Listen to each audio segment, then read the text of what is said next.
So hello everyone, hope you all are doing good. जैसे कि हमारा नेक्स्ट जो एग्ज़ाम है ऑप्शनल सब्जेक्ट का, that is human resource management, तो उसकी जो पहली 7 यूनिट्स हैं आज हम वो रिवाइज़ करेंगे। और कल की भी जैसे हॉलीडे है तो नेक्स्ट 7 यूनिट्स रिवाइज़ करके हमारा जो सिलेबस है वो बिल्कुल हम कंप्लीट कर देंगे, राइट। So let's start. सबसे पहले यूनिट से स्टार्ट करते हैं, सीक्वेंस वाइज चलेंगे, ठीक है जी। जो जो इंपॉर्टेंट टॉपिक्स हैं, ह्यूमन रिसोर्स मैनेजमेंट। सबसे पहले क्या होता है ह्यूमन रिसोर्स मैनेजमेंट? मतलब यूटिलाइज करना उन रिसोर्सेज को, मतलब उन ह्यूमंस को यूटिलाइज करना, उनकी स्किल्स को प्रॉपर यूटिलाइज करना ताकि ऑर्गेनाइजेशन की अपलिफ्टमेंट हो सके, ठीक है, ऑर्गेनाइजेशन सक्सेसफुल हो सके। इसलिए ह्यूमंस के जो टैलेंट है, स्किल्स है, उसको प्रॉपरली यूज़ करना है, right. So what are the internal factors affecting human resource management? ये आपको 10 मार्क्स में क्वेश्चन आ सकता है।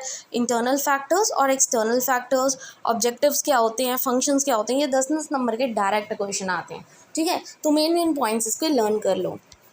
इंटरनल फैक्टर्स कौन से हुए कि वहाँ का कल्चर कैसा है, इन्वायरमेंट कैसा है, कंप्लायंस वहाँ पे कैसे मिलती है, ठीक है जी। एम्प्लॉयज़ की नीड्स को सेटिस्फाई किया जाता है या नहीं किया जाता, वहाँ की पॉलिसीज़ क्या है, प्रोसीजर क्या है, ये सारी चीज़ें कहीं ना कहीं ह्यूमन रिसोर्स मैनेजमेंट को इफ़ेक्ट करती हैं, right.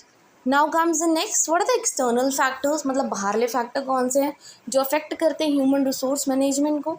First is the technology, ठीक है जी। Then come the globalisation, workforce diversity हो गई, ठीक है, सबको इक्वल हमें रखना है।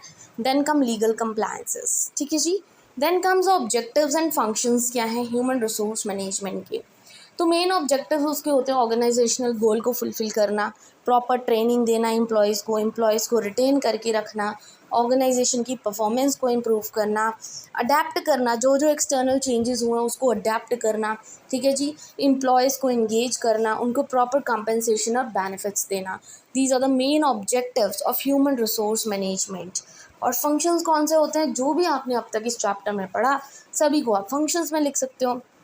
एम्प्लॉयज़ इंगेज, मतलब एम्प्लॉयज़ इंगेज्ड है, मोटिवेटेड है या नहीं है, ठीक है जी। प्रॉपर ट्रेनिंग उनको दी जा रही है या नहीं दी जा रही, हायर करना, उनको रिक्रूट करना, एम्प्लॉयज़ को रिटेन करके रखना और उनको प्रॉपर कंपनसेशन और प्रॉपर बेनिफिट्स देना, ठीक है जी। Now comes the next topic, that is human resource planning. Human resource planning क्या होता है? प्लानिंग क्या होता है? जब हम एडवांस में कुछ चीज़ें सोच के रखते हैं कि हमने ये करना है, वो करना है, ठीक है जी, मतलब एक गोल सेट कर लेते हैं। वैसे ही जो ह्यूमन रिसोर्स प्लानिंग क्या होता है कि जो ऑर्गेनाइजेशन है वो एक सेट करता है, मतलब प्लान करता है in advance that how many people and what kind of individuals are needed.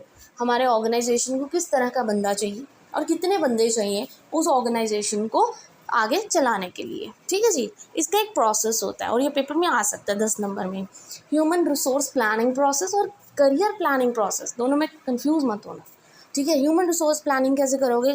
पहले इन्वायरमेंट को हम एनालाइज करते हैं, हम देखते हैं कितनी लेबर चाहिए, फिर हम उतनी लेबर सप्लाई करते हैं, फिर ब्रिज करते हैं the gaps between that of the demands and the supply, ठीक है। फिर प्लान्स को इम्प्लीमेंट करते हैं और फिर इवेलुएट करते हैं, फीडबैक्स लेते हैं कि क्या वो प्लान सक्सेसफुल हुआ, अगर नहीं हुआ तो उसमें चेंजेस करते हैं, राइट।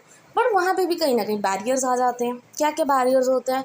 कोई सपोर्ट नहीं मिलता, कई बार टॉप मैनेजमेंट से इतना मनी नहीं मिलता जितना चाहिए होता है। टैलेंट की शॉर्टेज आजकल बहुत है, ये बहुत ही टाइम कंज्यूमिंग प्रोसेस है, it's a very costly process and there is imbalance between the demand and the supply, right. और इंडिया में भी ये चैलेंजेस फेस किए गए हैं, यहाँ पे टैलेंट की शॉर्टेज है, ठीक है जी। मतलब टैलेंट शॉर्टेज मीन हर एक बंदे में टैलेंट तो है बट उस कंपनी में, उस ऑर्गेनाइजेशन में, उस पर्टिकुलर पोजीशन के लिए जो हमें बंदा चाहिए कई बार वो नहीं मिलता, right. Employees retention, technology, forecasting the future needs and management supports, ठीक है। ये सब चीज़ें क्या है, एक चैलेंज बन जाती हैं इंडिया की अगर बात करें when come to human resource planning. Now come the next, job analysis क्या होता है? जॉब एनालिसिस मतलब जॉब के बारे में, जब एक प्रोसीजर होता है जहाँ पे आप इंफॉर्मेशन गैदर करते हो कि जॉब कैसी है, ठीक है, किस तरह की जॉब है, वहाँ पे क्या रिस्पॉन्सिबिलिटीज़ हैं, क्या उसकी स्पेसिफिकेशंस हैं, क्या उसकी डिस्क्रिप्शन है, प्रॉपर लोकेशन क्या है, प्रॉपर कैसा बंदा उनको चाहिए, ठीक है जी, क्या क्या मतलब उनकी रिक्वायरमेंट्स हैं, उसको बोलते हैं जॉब एनालिसिस, राइट। ये क्यों ज़रूरी है? प्रॉपर रिक्रूटमेंट के लिए, प्रॉपर ट्रेनिंग के लिए, कंपनसेशन के लिए, ताकि जॉब डिज़ाइनिंग या रीडिज़ाइनिंग की जाए, राइट। मेथड्स क्या हो सकते हैं? ठीक है, ऑब्जर्व करोगे आप, इंटरव्यूज़ ले सकते हो, क्वेश्चनियर्स प्रिपेयर कर सकते हो, ठीक है। बट प्रॉब्लम क्या आ जाती है जॉब एनालिसिस में, ये सिंगल डाटा सोर्स से अगर कलेक्ट कर रहे हो तो सिंगल डाटा सोर्स आपको प्रॉपर इन्फॉर्मेशन नहीं देगा, ठीक है। मैनेजमेंट सपोर्ट का प्रॉपर सपोर्ट नहीं है, प्रॉपर रिसोर्सेज नहीं है, प्रॉपर मनी नहीं है, and it's a very time consuming process, right. Then comes the next topic, that is recruitment. Recruitment क्या होता है आप सबको पता है, नौकरी पे रखना, ठीक है, आइडेंटिफाई करना, अट्रैक्ट करना, हायर करना, सिलेक्ट करना, and then onboarding, that's welcome, ठीक है। Means finding the right person for the right position. इसका एक प्रोसेस होता है और उसको सीक्वेंस में ही आप लिखोगे। आप जब किसी को सिलेक्ट करते हो जॉब के लिए तो सबसे पहले आप नीड्स देखते हो, क्या नीड्स हैं, किस तरह का बंदा चाहिए, उस तरह से कैंडिडेट अट्रैक्ट करते हो, फिर आप रिज्यूमे वगैरह मंगवाते हो, इंटरव्यूज़ लेते हो, सिलेक्ट करते हो, एंड देन वेलकम, राइट। ये बहुत ही सिंपल है, सारे मतलब एक एक पॉइंट्स कहीं ना कहीं एक दूसरे से जुड़े हुए हैं। द ओनली थिंग इज इस पेपर में आपको याद रखना है कि वो पॉइंट्स किस तरह से आपने जोड़ के उस आंसर में बना के देने हैं, ठीक है जी। Then comes the next, that is talent management. Talent manage करना मतलब अट्रैक्ट करना सबसे best people in the company. आपको पता है आपकी कंपनी में कोई स्किल्ड बंदा है, ठीक है, बहुत ही स्किल्ड है, बहुत पुराना है, तो उसको उसी वहीं पे बनाए रखना, मैनेज करना, उसको मोटिवेटेड कर रहना, ठीक है, उसको मोटिवेट करते रहना टाइम टू टाइम, ताकि ये बंदा छोड़ के ना जाए कंपनी, ठीक है। नेक्स्ट हम टैलेंट रिटेंशन। रिटेंशन मतलब अभी जैसे बताया, keeping of the talented and skilled employees within an organisation, ठीक है जी। क्यों? ताकि बेटर प्रोडक्टिविटी हो, ठीक है, रिक्रूटमेंट कॉस्ट आपकी बच जाए, आपको और एम्प्लॉयज़ ना लेके आने पड़े, और कस्टमर सर्विस भी इम्प्रूव हो इससे, ठीक है।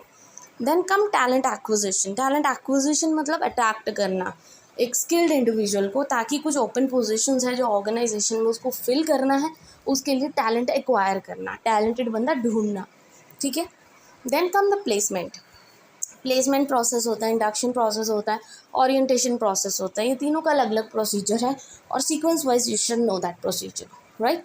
प्लेसमेंट सबसे पहला प्रोसेस होता है, मीन्स आप प्लेस करते हो सही बंदे को सही पोजीशन पे, इसका एक प्रोसेस होता है। पहले जॉब एनालिसिस की जाती है, प्रॉपर देखा जाता है लोकेशन क्या है, क्या रिक्वायरमेंट्स है, सब कुछ, रिज्यूमे इंटरव्यूज़ लिया जाता है, फिर देखा जाता है उस क्वालिफिकेशन को मैच किया जाता है जॉब रिक्वायरमेंट्स के साथ, ठीक है। फाइनल जॉब असाइन की जाती है एंड देन फिर इंडक्शन प्रोसेस होता है और ओरिएंटेशन प्रोसेस होता है, ठीक है जी। अब इंडक्शन प्रोसेस क्या होता है, जहाँ पे हम न्यू एम्प्लॉयज़ को कंपनी के साथ इंट्रोड्यूस करवाते हैं, कंपनी के कल्चर से इंट्रोड्यूस करवाते हैं कि ये हमारी पॉलिसीज़ एंड प्रोसीजर्स हैं, ठीक है। उससे पहले pre induction phase, paper work interviews वगैरह लिए जाते हैं, डे 1 थोड़ा बहुत वेलकम किया जाएगा, डे 2 to 5 आपकी मीटिंग्स, ठीक है, and then ongoing induction process. Then comes orientation is the last step, ठीक है। ये थोड़ा इंडक्शन से ज़्यादा डीप होता है, यहाँ पे आपको आपकी प्रॉपर रिस्पॉन्सिबिलिटीज़ बताई जाएंगी, क्या एक्सपेक्टेशंस हैं ऑर्गेनाइजेशन की, उस कंपनी की आपसे, वो सेट की जाएंगी। इसका एक प्रोसेस होता है, pre orientation phase, then welcome session, and आपका paper work is completed, right. So I hope this 7 units are clear to you. Simple से टॉपिक है, द ओनली थिंग इज़ ये थोड़ा माइंड का काम है, सिंपल है कि कैसे आप मैनेज करोगे ऑर्गेनाइजेशन को, उसी से रिलेटेड ये सारा हमारा सब्जेक्ट है, ठीक है जी। It's very easy subject, but अच्छे से उसको अटैम्प्ट करके आना है। Hope this video is useful for you. Video अच्छी लगी हो, इन्फॉर्मेटिव हो, then please don't forget to like and subscribe my channel. Thank you very much.